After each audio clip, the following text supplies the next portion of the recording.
উচ্চ হিমালয়ের বরফে ঢাকা চূড়ায় সামরিক দৃঢ়তা আর ভূকৌশলগত পরিবর্তনের এক অভাবনীয় ইতিহাসে আজ আমরা প্রবেশ করতে যাচ্ছি। আজকের এই বিশ্লেষণে আমরা ফিরে যাব এমন এক সময় যখন হাড় কাঁপানো ঠান্ডার মাঝেও যুদ্ধের উত্তাপ আক্ষরিক অর্থেই ছড়িয়ে পড়েছিল। এটা কিন্তু শুধু সাধারণ কোনো সামরিক সংঘাতের গল্প নয়, এটা হলো একেবারে খাদের কিনারা থেকে ফিরে আসার আর পাহাড়ের চূড়ায় দাঁড়িয়ে এক অবিশ্বাস্য কামব্যাকের কাহিনী। চলুন শুরু করা যাক।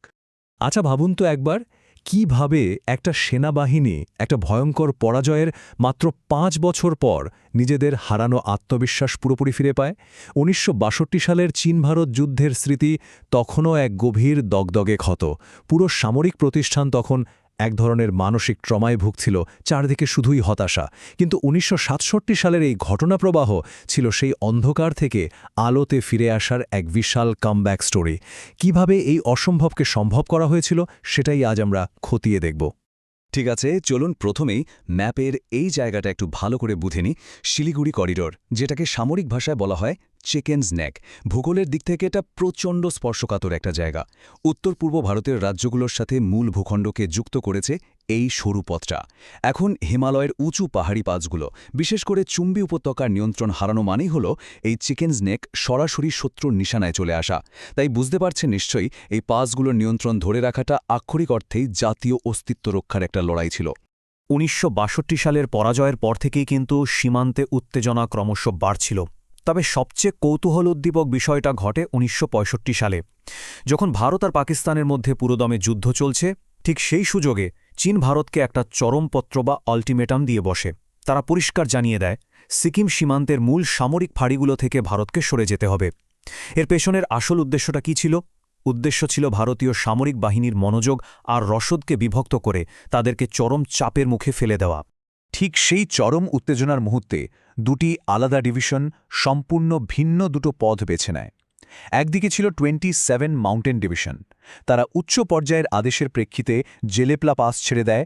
আর হ্যাঁ, জানেন তো, এই এলাকাটি কিন্তু আজও ভারতের নিয়ন্ত্রণের বাইরেই রয়ে গেছে। কিন্তু অন্যদিকে ছিলেন জেনারেল সাগত সিংয়ের নেতৃত্বাধীন 17 মাউন্টেন ডিভিশন। তিনি একেবারে সোজা বলে দিলেন না। তিনি এই নির্দেশকে সম্পূর্ণভাবে অমান্য করলেন এবং পরিষ্কার জানিয়ে দিলেন যে কোনো অবস্থাতেই তিনি নাথুলা পাস থেকে এক পাও পিছু হটবেন না।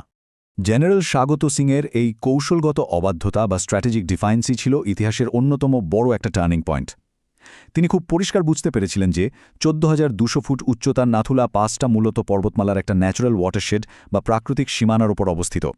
এটা ছেড়ে দেওয়ার মানে হলো পিপলস লিবারেশন আর্মি বা পিএলএকে এমন একটা কৌশলগত ভৌগোলিক সুবিধা তুলে দেওয়া যা পরে আর কখনো ফিরে পাওয়া যাবে না। সেবুলা আর ক্যামেলস ব্যাকের মতো উঁচু পয়েন্টগুলো নিজেদের দখলে রাখাটা গ্যাংটক শহরকে বাঁচানোর জন্য একেবারে অপরিহার্য ছিল। এবার চলুন যাই সেই ভয়াল দিনে, ১১ই সেপ্টেম্বর ১৯৬৭ সাল।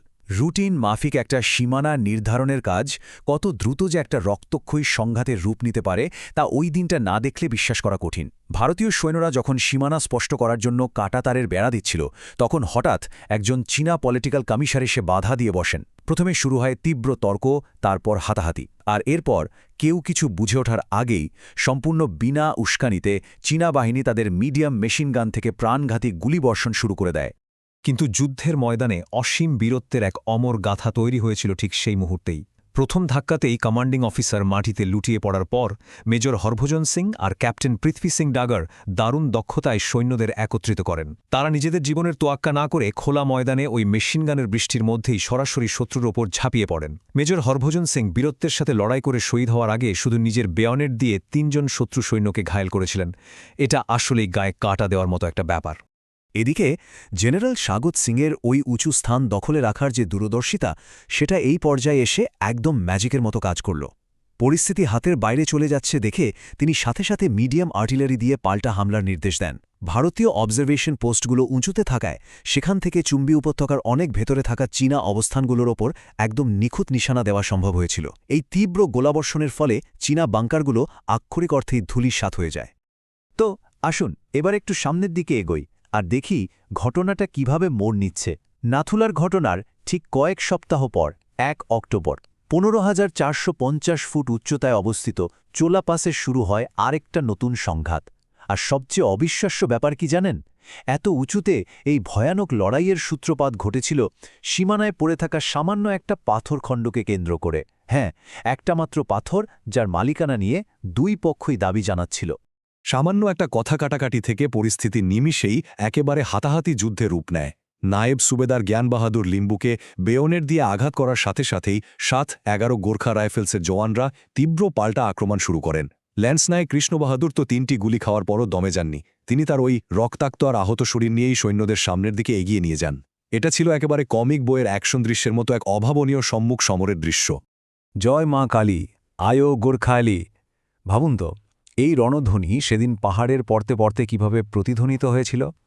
আধুনিক আর ভারী অস্ত্রে সজ্জিত একটা সুশৃঙ্খল বাহিনীর বিরুদ্ধে গোর্খারা তাদের সেই ঐতিহ্যবাহী অস্ত্র খুকরি নিয়ে যে লড়াইটা করেছিল, তা ছিল আক্ষরিক অর্থেই রোমহর্ষক। পিছিয়ে পড়ার বা হার মানার কোনো চিন্তাই সেদিন ওই বরফে ঢাকা পাহাড়ের চূড়ায় কারো মাথায় ছিল না। একেবারে এনার্জি আর অদম্য সাহসের প্রতীক ছিল এই লড়াইটা। আর সাহসীর কথা যখন উঠছেই, তখন 22 বছর বয়সী রাইফেলম্যান দেবীপ্রসাদ লিম্বুর গল্পটা তো বলতেই হয়। যখন তার বন্দুকের সবগুলি শেষ হয়ে গেল, তখন তিনি কিন্তু খালি হাতে ফিরে আসেননি। তিনি তার খুকরি বের করে সোজা চার্জ করেন শত্রুর মেশিনগান বাংকারে। সামনাসামনি লড়াইয়ে একা 5 জন শত্রু সৈন্যকে ঘায়েল করে তিনি শেষ নিঃশ্বাস ত্যাগ করেন। তার এই অবিশ্বাস্য বীরত্বের জন্য তাকে মরণোত্তর চোল আর টাইগার উপাধি দেওয়া করেছিল। তো এতক্ষণের এই আলোচনার মূল পয়েন্টটা হলো, এই তীব্র আর অদম্য প্রতিরোধের চূড়ান্ত ফলাফলটা আসলে কী ছিল? ফলাফলটা ছিল অবাক করার মতো। ভারতীয় সৈন্যদের এই প্রবল ধাক্কায় পিএলএ বাধ্য হয়েছিল পুরো 3 কিলোমিটার পিছিয়ে কাম ব্যারাক পর্যন্ত চলে যেতে। আর মজার ব্যাপার হলো, আজ এতগুলো বছর পেরিয়ে গেলেও তারা কিন্তু ঠিক ওই একই অবস্থানেই রয়ে গেছে। আর পাহাড়ের এই উঁচু চূড়াগুলো ভারতের নিয়ন্ত্রণে সুরক্ষিত আছে। এবার আসুন একটু পরিসংখ্যানের দিকে তাকাই। উভয় পক্ষের দেয়া সরকারি রিপোর্ট আর ডেটা যদি নিরপেক্ষভাবে দেখি, তাহলে বোঝা যায় উঁচু পর্বতের সেই লড়াই কতটা তীব্র আর ভয়ঙ্কর ছিল।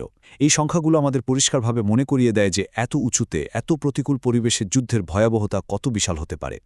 এই হাই অ্যালটিটিউড সংঘাতের চূড়ান্ত মূল্য কতটা চড়া ছিল, তাই হতাহতের হিসাব দেখলেই খুব সহজে অনুমান করা যায়। এই বিষয়টা কিন্তু অতীত আর বর্তমানের মধ্যে চমৎকার একটা যোগসূত্র তৈরি করে দেয়। সিকিম সীমান্তের আজকের যে প্রহরার দৃশ্য আমরা দেখছি, তা মূলত 1967 সালে বপন করা সেই উত্তেজনারই একটা ধারাবাহিকতা। ইতিহাস এখানে কেবল বইয়ের পাতায় আটকে নেই, সীমান্তরক্ষীদের দৈনন্দিন জীবনের এক চলমান বাস্তবতা এটা। ওই পাহাড়ি পথগুলো আজও অতীতের সেই জট পাকানো ভূরাজনীতি আর বীরত্বের নীরব সাক্ষী হয়ে দাঁড়িয়ে আছে। তবে এই কামব্যাক স্টোরির আসল ক্লাইম্যাক্সটা কিন্তু অন্য জায়গায়। এটা শুধু একটা ভূখণ্ডের সামরিক জয় ছিল না। 1967 সালের এই বিজয়গুলো 1962 সালের পরাজয়ের সেই ট্রমাকে পুরোপুরি মুছে দিয়েছিল। এর মাধ্যমে একটা সেনাবাহিনীর আক্ষরিক অর্থেই মানসিক পুনর্জন্ম ঘটেছিল। জাতীয় গর্ব ফিরে পাওয়ার পাশাপাশি কৌশলগত প্রতিরোধের একটা শক্তিশালী ভিত্তিও নতুন করে স্থাপিত হয়েছিল সেদিন। আর এই কৌশলগত সাফল্যের সবচেয়ে বড় প্রভাব বা বাটারফ্লাই ইফেক্ট আমরা দেখতে পাই ঠিক 4 বছর পর 1971 সালে, যখন ভারত-পাক যুদ্ধ চরম আকার ধারণ করে। তখন চীন খুব ভালো করেই বুঝতে পেরেছিল যে হিমালয়ের সীমান্তে ভারতীয় বাহিনী এখন কতটা শক্তিশালী। ওই যে 1967 সালের শিক্ষা, এই অনুধাবনের কারণেই চীন দ্বিতীয় কোনো ফ্রন্ট খোলার সাহস করেনি, যার ফলে ভারতীয় সামরিক বাহিনী অবিভক্ত মনোযোগ দিয়ে কাজ করতে পেরেছিল এবং পরিশেষে একটি স্বাধীন রাষ্ট্র হিসেবে বাংলাদেশের জন্মকে ত্বরান্বিত করতে সাহায্য করেছিল। আমাদের আজকের এই বিশ্লেষণের একদম শেষ পর্যায়ে এসে একটা গভীর প্রশ্ন কিন্তু মাথাচাড়া দিয়ে ওঠে। কিভাবে 1967 সালে বরফে ঢাকা একটা পাসে জেনারেল সাগত সিংয়ের একটামাত্র অবাধ্যতার সিদ্ধান্ত আর কিছু বীর সেনানীর অসীম সাহস পুরো উপমহাদেশের আধুনিক ভূ-রাজনৈতিক মানচিত্রটাকেই চিরতরে বদলে দিল, ভাবা যায়? ইতিহাসে মাঝে মাঝে একটামাত্র সীমানার লড়াই কতটা সুদূরপ্রসারী আর বিশাল প্রভাব ফেলতে পারে, এটা তার একটা জ্যান্ত উদাহরণ। আজ এ পর্যন্তই। আশা করি আমাদের আজকের এই আয়োজন ইতিহাসকে একটা সম্পূর্ণ নতুন দৃষ্টিকোণ থেকে দেখতে সাহায্য করবে।